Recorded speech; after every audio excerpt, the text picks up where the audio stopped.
Naturally, when making games, progress gets slower the further you get into development. And that's what happened with my game, Currents. So that means it'll probably be a little while before I make another devlog on that. But don't worry, I got you covered. Because I got started on a smaller project the other day, and finished it. So here's the story of how I made a cool thing using Godot. The other day I was sitting down, but instead of sitting, I was standing. And I thought, how cool would it be to have a small controller that would let me send messages without ever looking at my phone? I could have my hands by my side, texting the lyrics of Never Gonna Give You Up to my girlfriend, and no one would even notice. But I don't have the skills or the equipment to build a controller myself. And that's when I remembered, I have this. This is a remote control TikTok scroller meant for taking your laziness to the next level. It has 3 buttons, one for scrolling up, one for scrolling down, and the middle one pauses the screen. My first thought was to attempt to reprogram it, but from what I gathered, it's not as easy as just plugging it in and writing new code. Well, all this ring does is simulate swipes and taps, so hypothetically, if I made an application that processes these interactions as typing, then I could achieve my goal.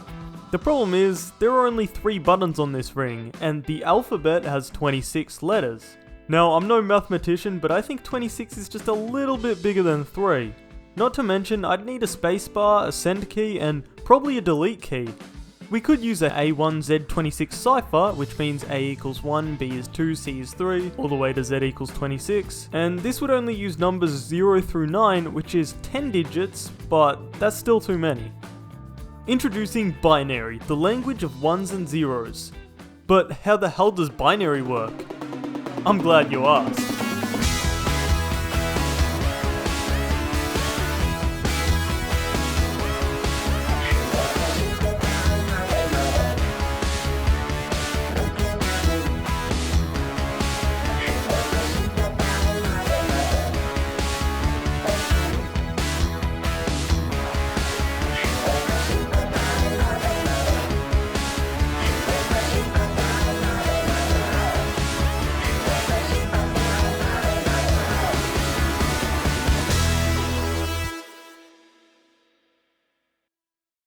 Here, we have a bunch of zeros. You can use as many as you need depending on how big you want the number to be. The rightmost place is the ones place, and every 0 to the left of it is double the previous. Which means this is the 2's place, this is the 4's place, this is the 8's place, and so on. Want a bigger number? Add another place, it's that easy. Let's say there's a 1 in the 8's place. That means this is the number 8 in binary. But what if I want the number 9? Let's put a 1 in the 8's place and a 1 in the 1's place. 8 plus 1 equals 9. So this is 9 in binary. And you can do any combination of these to make any number. If all of these are 1s, that would make 15. So if you want 16, add another place to the left, which would be the 16's place. Then you can place a 1 there and make all the other places a 0, and now you have 16 in binary.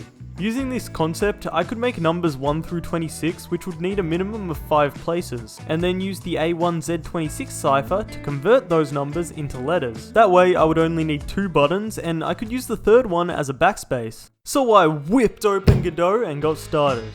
I made a label note that will display my message and attached a script to its statty. I started by making 2 variables. The press variable stores the position of the mouse when you click down, and the release variable is set to the mouse position when you release the mouse button. The program then compares the 2 numbers to see if it was a swipe up, a swipe down, or just a click if the numbers don't change. Nice. Now for the actual binary part. I made it so a click adds a 1 to the label and a scroll down adds a 0, and the up arrow deletes the last character. I then made it to automatically add a space after every 5 digits, which will help us keep tabs of which letter we're typing. This is coming along deliciously, but how do we separate words and even send the message if we're already using all the buttons on the ring? Well, since our cipher starts at 1, we can use 5 zeros as a space, but that will get converted later. For now, it just adds a new line to our page for neatness. And since the alphabet ends at 26, 5 ones in a row isn't in use because that would equal 31. So if the system detects 5 ones in a row, it will now run the code to translate this message into English to prepare to send it. I also made this handy little overlay for the screen to help me write in binary, but as I get better, I won't even need to look at the screen. Speaking of getting better, I'm slowly getting better at coding. I ask ChatGPT about a lot of the issues I have, and it helps me find solutions. It's not perfect and it likes to overcomplicate things, and sometimes a quick Google search is more effective, and it definitely likes to bullshit its way through life sometimes. But often it does help quite a bit, and any code it gives me, I clean it up and try to understand what it does so I can actually learn. Speaking of ChatGPT, it came in clutch here. I was fully prepared to write like 28 if statements, but I'm glad it found a better solution because goddamn did it save me so much time. This code basically just checks if each set of binary digits are included in this dictionary, and if it is, it gets added to this conversion variable. But if it doesn't recognize the binary, say if it's a number greater than 26, then it'll insert a question mark in brackets instead. This part basically just removes all the new lines and spaces and stuff so it doesn't jank up the conversion, and this part at the end changes the label into the English conversion. To export the app to my phone was a bit more difficult to set up than I thought, but by following these two tutorials, it's now all sorted and I can export to Android super easily. I'll link those videos in the description. Nice, now everything works, and I can type on my phone with a ring, but how do I actually send a message? There's probably some plugin or API I could use, but I'm still so new to this software, surely there's an easier way. And an easier way there was. This is MacroDroid, an Android automation app. So hypothetically, if I make MacroDroid keep watch for the words MacroDroid send and copy the label to clipboard before displaying it, MacroDroid can then send my clipboard text to my girlfriend. But this didn't work. And the reason is because this label isn't actually seen as text by MacroDroid, it's just an image of text. So I tried making a line edit node display the trigger word instead, but for some reason that only worked when I manually tapped on the text box on my phone. I tried also triggering it when I closed the app and have Godot exit the app after copying the clipboard, and whilst that worked, every time I actually needed to close the app, the script would run and my clipboard would get sent. So MacroDroid is kinda janky and now I'm bamboozled. But upon reflecting on my life choices, an idea crossed my mind. Can Godot open another app? Yes.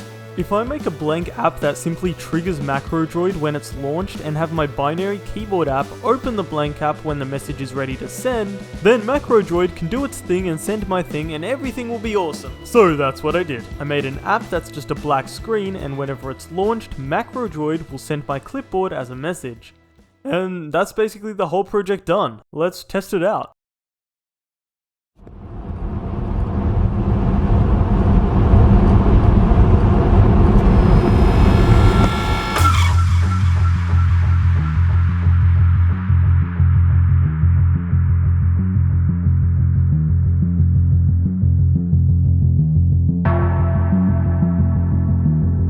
I'm going to sell your organs.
Thanks for watching, guys. Coding actually opens up so many avenues in life, and having a free and easy to use software like Godot makes that very accessible. I'm so happy with my learning progress with this software, and I'm glad you guys are enjoying the videos. Have a great day, and I'll see you all in the next one.